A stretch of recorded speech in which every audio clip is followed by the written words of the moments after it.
everyone, and welcome to the Talent Game podcast. I'm your host, Joe Burridge, and with me today is Emma Gomersall. Welcome to the podcast, Emma. Hello, thank you for having me. My pleasure. And for our listeners who don't know who you are, please go ahead and introduce yourself. Of course. I am the lead talent partner at a co-development and full development studio called the Multiplayer Group, or MPG.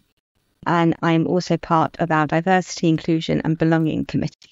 Great. Thank you. And nice and succinct there. So first question I always ask everyone is, what are you playing right now?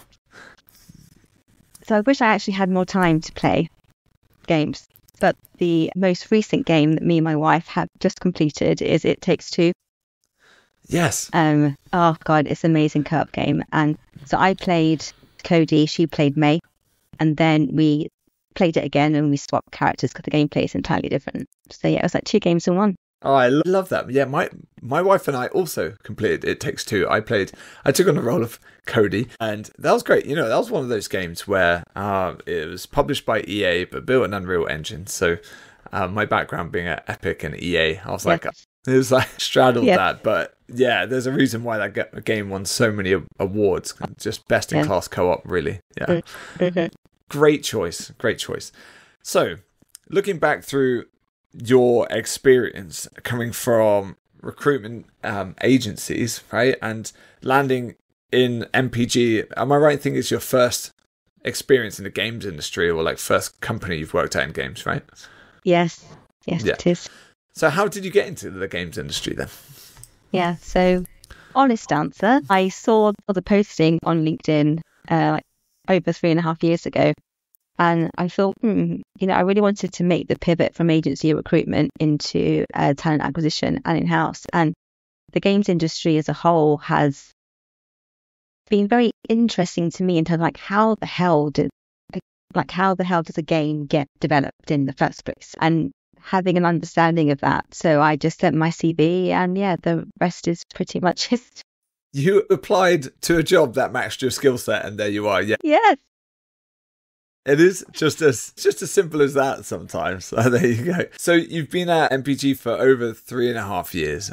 So what keeps you in the games industry? What keeps you here so far? And is there somewhere that you see yourself in the long term as well? Oh, for sure.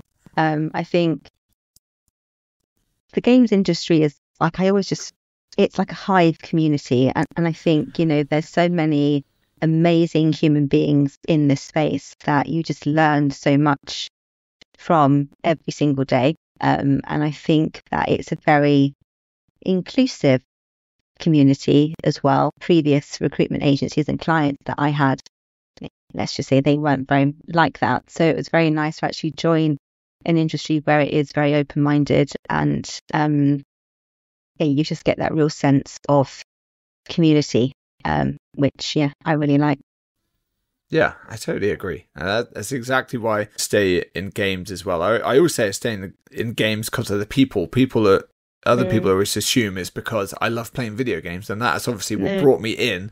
But what makes me stick around is you make some amazing friends, and this just like I said, it's very inclusive, very lovely people to work with, which is great. Yeah, you are in the world of diversity and equity and inclusion. So I'd love to hear from you your definition of this, because that does get thrown around a lot. So especially when you can view an individual through so many lenses. So how do you define diversity and inclusion now? Of course. So for me, diversity is facts, right? It's about the characteristics of an individual or a group of people. And then you've got equity, which is the fundamental process. So it's making sure that all of our practices and processes are fair and unbiased. Then the behavior part, so the actions, are all around the inclusion bit of DIB, which is making sure that we're creating spaces where individuals are feeling heard, respected, seen, valued, and comfortable. And then belonging, it's just a really great feeling. And when somebody feels like they are belonging somewhere, then you know that you've been doing all the inclusion stuff right. Yeah, great.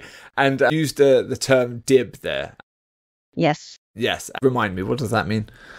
Yeah, so DIB in MPG is diversity, inclusion and belonging. It has many acronyms though. It's DENI, DEIB. It all means the same. We'll definitely get into like what you're doing at MPG because I think it's pretty interesting. But before that, I'd love to hear, like you said, you're staying in games because it feels very inclusive compared to other industries or other places that you work. Yeah, I'd love to unpick that a bit more. So how does it differ? How does diversity, equity, inclusion, belonging differ in games to other industries in your experience, whether from like your own personal experience or just from what you've observed? So for me, joining MPG, it was seeing the vast array of different types of people and people that are part of my community, which is the LGBTQIA plus community, and feeling that we can be ourselves with no judgment, no ridicule. You could just, turn up and be who you are.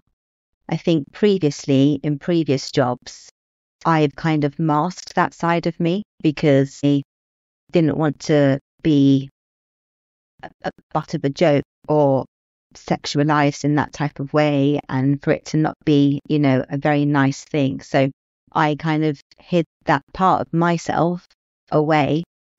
But it took me, a few years to even be comfortable with who I was as a person. Being gay, it took quite a few years for me to be comfortable with that for myself. And then you go into a workplace and then you're kind of faced with, derogatory comments, and it's not very nice. But then joining MPG and even my previous workplace, who was a recruitment agency in the creative space. So again, like leaving that corporate kind of life, going into a bit more, creative space, I kind of feel that people can be their more authentic selves, I think, in less white collar stuff, like, if you know what I mean. I know exactly what you mean because I also came from recruitment agencies. By the way, I say I know exactly what you mean. I'm a white straight man, right? I can sympathize with those workplaces that you've been at before, and I can totally imagine why you've had to like go through that journey. But thanks so much for opening up about that. And yeah, that we've just said that this is why games is awesome. It's full of people who are so welcoming and such a wide variety of different types of personalities. My theory on that, and I'd love to hear your theory. I think because games as an art form is this combination of art and technology, and naturally you bring in, the business side of it because it's now worth double the amount of music and film combined, right? So I just feel like it needs such a large variety of people for it to succeed. So that's why I think it brings in lots of different types of people. Do you agree with that, or are there other elements that I'm missing here that you think brings such a diverse group of people into the industry? I couldn't agree more. But in terms of being in-game representation, it still needs quite a bit of work. But it's changing, the landscape is changing slowly. We have more female protagonists now. There's, some LGBTQIA characters within games too. So yeah, it's been nice to see that change happen. In my opinion, it should happen a long time ago, but there you go, that's fine. But yeah, it's I think when you bring a group of people from different backgrounds, so the diversity part, and you get them around a table and they share ideas and you then just soundboard off each other, you might think something completely different, or you didn't even think of another point that somebody else made because they had a lived experience that you didn't. So when they bring all of those differences to the table, you put it into a melting pot and go boom, like the outcomes are just, in my opinion, amazing. Because if you just have one person sitting around that table with their own thoughts, it's quite limited and quite narrow-minded. Yeah, and we hear about, or at least I hear about, how valuable diverse teams are. Like both from a creative perspective, as in like the quality of the game and the innovation of the game, but also from a business point of view, like how much money that company is making. We hear that diverse teams lead to increased productivity on both those sides. Do you have any sort of like stats or research or anything to back that up, or any good examples there? Yeah. So on that last point, Women in Games did a recent report, and they reported that companies with gender diverse leadership teams in the gaming industry are 21% more likely to outperform their less diverse peers in terms of profitability and productivity. That's fascinating, and I love hearing these really quantified metrics on this, because I think a lot of people just innately know it's the right thing to do, and it's a good thing to do, and it's better for the world and better for the industry. But it's really good to just be like, also, by the way, this is you are exactly going to make more money and a better company, and you're going to last longer if you're doing these things. So absolutely brings me over to MPG. I'd love to hear more about what you're doing at MPG at the moment. Yeah, so we through a co-dev studio, so we partner with other game studios, and we essentially help them make their games better. And how we do that is when a studio comes to us and says, hey, we need help with, XYZ, we break down the project requirements and we form bespoke teams that answer those particular briefs. And then we embed our team into our studio partner's own development team. So there's no barriers in terms of communication. Like, our team is with their team, working shoulder to shoulder Monday to Friday on a project, depending on the length of time, but minimum's normally about a year. Yeah, fantastic. And on the diversity and inclusion side, I'd love to hear some like specific projects that you've been doing, because before we hit record, we were talking about what you can do like for free, or what you can do if you do commit a bit of budget. So I'd love to hear some examples along that spectrum, like stuff that literally any company could be doing if they just thought about it and committed some people to it, as well as anything that if you put some dollars behind it, that'd be great. Oh, for sure. So the stuff that we're doing on the free side of things is I'm doing a project at the moment around inclusive language. So words are coded more masculine and feminine. So there's free gender decoding tools online that you can put any text in, and it will show you what weight is leaning it to, whether it's more masculine or more feminine. And then you play around with the text with different acronyms, and then you put it through again, and then it shows you what weight it is now. So I've put all of our job descriptions through, our job postings, our policies and guidelines, so that majority of them are all now reading neutral or feminine coded. And I think, and I might have to go back and let you know the exact figure, but I think women are 80% less likely to apply for a job if they don't hit about 80% of the job description, because if it's using words like leading, for example, or focus, it's more weighted towards being masculine coded, whereas men, doesn't matter. Yeah, they would still apply for it. So being aware of the language that you use internally and externally is one great free way that you can get those biases out the door. We've also launched a couple of ERGs, which are employee resource groups, and we have a neurodiversity ERG and an LGBTQIA ERG. And the whole point of what we're calling them ambassador groups internally here at MPG, and it's to allow these groups to voice any concerns, or to think about, if we're having an event, how inclusive that's going to be.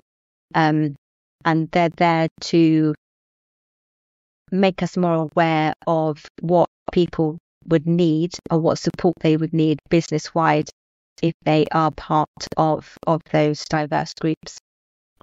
So, and that's a fun free way as well. Yeah, fantastic. Yeah, I was going to say those 2 points there, just the using gender decoders. I coach our founders in our investment portfolio to do this all the time, because it's really easy to do. You can even I've even tried out just using ChatGPT for these things as well. Being like, paste your job description in there.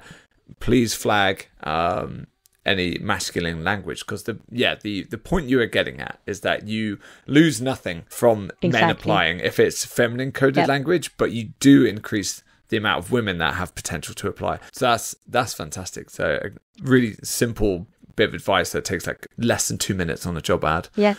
The other one with the ERG, fantastic employee resource groups that were actually, there was multiple examples of where they would include them in the game development process to say, you know, what do you think of this character? They're from this region. Like, how are we portraying this? What do you think of this marketing campaign? And these sorts of things. And I absolutely loved to see that. And they would call that out if the ERGs played a part in game development or marketing campaigns. It makes a big difference. It really does. It really does. And it makes people feel included. Yes. And like they belong, you know, and their thoughts and feelings are heard, and then they're valued when you're putting that thought that they had into an action, and then they actually see it happening. It's a full circle moment, which is, you know, lovely to see. Yeah, definitely. And you just made the point that it's fantastic for talent attraction. I would make the argument that the top talent in the industry is really interested in this and wants to work somewhere that like actually values it and puts it in action. Would you agree?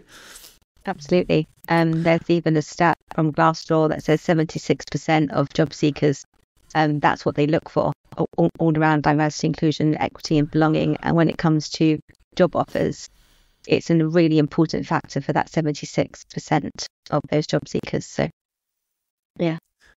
Yeah, definitely. That's great. I love that. It's kind of like, you know, the whole voting with your feet idea. You know, the industry are just like, we want this to happen. So, and the people that are saying declining jobs at companies that are not taking it seriously are doing, I think, a world of good, helping to change the industry for the better. Absolutely. So those were some cheap or free, actually, ideas. Do you have any ideas if someone's willing to say, you know, I've got a bit of a budget here, and I'm willing to spend it? What would you say to someone like that? It depends on how much the budget is, Joe. But if it's like, you know, a nice mediocre amount, from a talent point of view, you could do, you know, quite targeted recruitment campaigns. You could even like do some sponsorship with universities, or you can get like third party, like Women in Games, for example, or other charities within the space to kind of help you with that. And then on the other end of the spectrum, if you've got an unlimited amount of funds, you could do really comprehensive DE&I or DIB training programs with expert consultants and bring them in and do training around unconscious bias or LGBTQIA inclusion training. And if you're in studio, you can even get a external consultant to come in and do an inclusive workplace design for you, and with people with disabilities. So yeah, there's lots that you can do. And there's even one about a global employee exchange program. So if you have studios all around the world, you can then, you know, basically exchange them. But you have to cover all of their travel costs and accommodation, etc. as well, because if it's like for a year. But that's a really fun way of you know, doing that too. Thank you for that. There were some really, really good examples. And like you said, yeah, it's like, okay, how big is the budget? Like, you know, if you had a ton, you could be doing all of these incredible marketing campaigns and coaching and all this stuff. But naturally, I'm sure anyone who is in diversity and inclusion listening to this, budget is always the question. So thanks for giving some good examples if someone can get some hands on that, which is great. I think this leads us nicely onto a discussion about culture, because we talked about that inclusion and belonging. So I'm just curious, what does culture mean to you, and how do you feel like your role is helping to craft culture at MPG? Yeah, great question. To me, and I really thought about this question actually, Joe, when you gave me the questions beforehand. Nice touch, by the way. Thank you. Yeah, my pleasure. It means safety and belonging because of like past experiences. I need to feel safe to be myself, because I don't really want to hide who I am. and then feeling like I actually belong in a company. So that's what it really, means. It means to me. And safety as well, from the point of view that if I ask a question, it's not going to be seen as like, oh, Emma just asks silly questions all the time. It's not being ridiculed when you're, trying to learn from your peers as well, and not be seen as that annoying person that keeps asking all these questions. So yeah, it encompasses safety and belonging to me.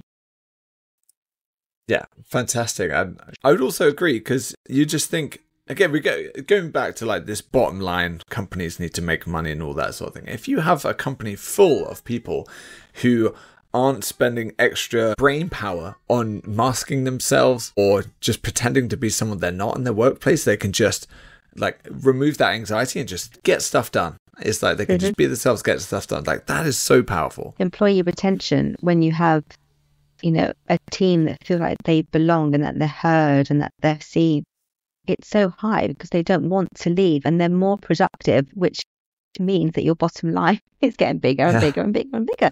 And that's it. It's that full circle piece. When you have a happy team, it's happy project and profit margins. Yeah. And most people, I would say, understand how rare that is to find. And if they don't, they leave and then they boomerang back. And I think a great KPI to measure is boomerang employees. Like, if you can get that data when you interview somewhere, like how many people actually return to the company to work, that is a fantastic stat to look at. It really, really is. It is. And, on the business case side of things and business value, that's the point. Because if you have people that are leaving due to them not being themselves, or they feel like they can't be themselves, well, it's, bad hires are very, very costly. And you then have to spend the time of recruiting that person again, training them up. With them, they might leave because they can't be themselves because of the culture that you have, created. So you do need to look inside out when you come into building this. But once you have like the magic sauce and what your employees need for their support and for them to be happy, that's when you take that and you fly. Excellent. Thank you. And right, we are getting right to the end. So I have one last question that I ask everyone. Okay. So yeah, okay. But get ready. Yeah, get ready for it. So what is your favorite interview question? I actually have two, if that's okay. I can pick one if you want. Yeah, no, break the mold. That's fine. Yeah, I'd love to hear two. Okay. So my first one is, if you could be any fictional character for a day, who would you choose and what would you do? Okay, cool. I like that. Just to be transparent to anyone listening, we actually discussed this ahead of clicking record. So I had a bit of time to think about the answer to this question. And my answer was that I run Dungeons and Dragons group, and I would love to. We've been running this campaign since the beginning of the year, and we've got some rather interesting characters, and I'd love to just jump in as an NPC, perhaps Durnan, the tavern owner of the Yawning Portal in Waterdeep or something like that, and jump in and just observe these rather raucous characters from afar. Definitely from afar, because they are an interesting bunch. I think jumping into the worlds of Dungeons and Dragons for a day, it would be an absolute dream come true. So that's going to be my answer. That's really cool. Yeah, that's really, really cool. And then my second one, it's, just to kind of get, the candidate at ease. It's a conversation, it's a two-way street. We want them to be themselves and to feel comfortable, at every single touch point within the process. So I always ask, what's the funniest thing that's happened to you recently? Yeah, great. And I gave you an answer that I'm not 100% sure whether I wanted to share. In summary, it was to do with my dog eating poo. So we'll leave it at that. But I am also the type of person that would probably tell you that in an interview, which is probably not the best of advice. Right, so we got these two questions. Why do you like these questions, though? Why would you ask them in an interview? Yeah, so the funniest thing, one, to me, it just puts like the candidate at ease. They know that this is going to be like, a conversation about them. And, we don't take ourselves too seriously here at MPG. We always like to have a laugh. And, one of our values is enjoyment, and the other one's like positivity. You're in the talent team. You want to make sure that every single touch point, you're living those values and you're showcasing what it is like to work here, every single touch point through the candidate experience. So that's why I asked that. And then the fictional character one, it just kind of tests their like creative thinking and where their head would go when you ask that question, like completely off the bat, and they have no prep time whatsoever. So it's just really cool to get into their heads a little bit. Yeah, and I once heard that it was a really common question at Disney to ask that, actually. What character, if you could be a character from any Disney IP, what would you be and why? And the really cool thing about that now is that you could choose something from Marvel, you could choose something from Star Wars. Yeah, from any of the animated movies. You could be like, I want to be a lion from the National Geographic. I think they own that now. Like, awesome. They do, yes. Yeah. So they're in everything. So you can just say anything. But no, I like that. I really do think pulling down barriers, getting on the same wavelength as someone in an interview as fast as possible is really key to making someone feel relaxed. Because if someone's relaxed, they are their best. They are their best and their truest selves in a conversation. So thank you for that. Here to that, Joe. And also, no one has mentioned those so far. So okay.